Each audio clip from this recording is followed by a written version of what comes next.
You won't believe what happened to me. From one day to the next, poof, I disappeared from Disney. I, Spider-Man, who swings through New York like it's my backyard. I'm now exiled from Disney. How did this happen? Well, sit tight because here comes the story. Because the answer involves contract and lawyers. And Sony is even jealous of my suit. Before I get into the details, I need to ask a favor, but no pressure, okay? Look, I hate asking for subscriptions and likes, but if I don't do it, I know you're going to watch, laugh, and sneak away without leaving that moral support. And it's not fair.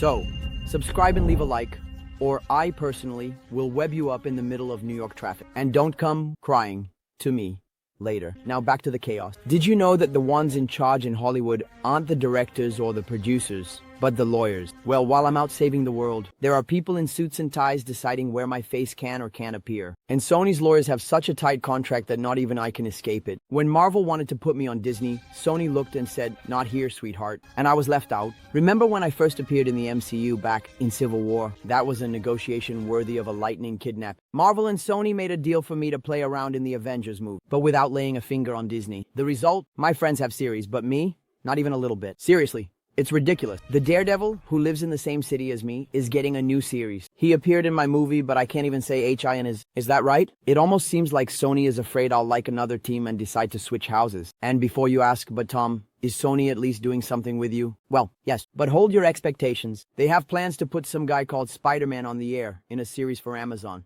starring Nicolas Cage. Yeah, I was replaced by Nicolas Cage. I don't know if I should feel honored or insulted. Now, if you think all of this is an exaggeration, just look at Sony's history with Spider-Man. Remember Andrew Garfield? Well, after 2 movies that didn't even finish the character's story, Sony just jumped ship because it wasn't making the money it wanted. What matters is not whether you like the story or not.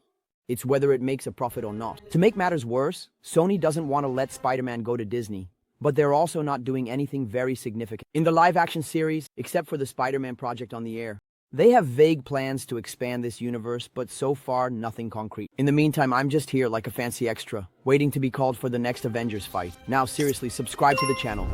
If you don't do that, I'm going to ask Dr. Strange to cast a spell that makes you forget your Netflix password. Later, don't say I didn't warn you. Thanks, and until next time.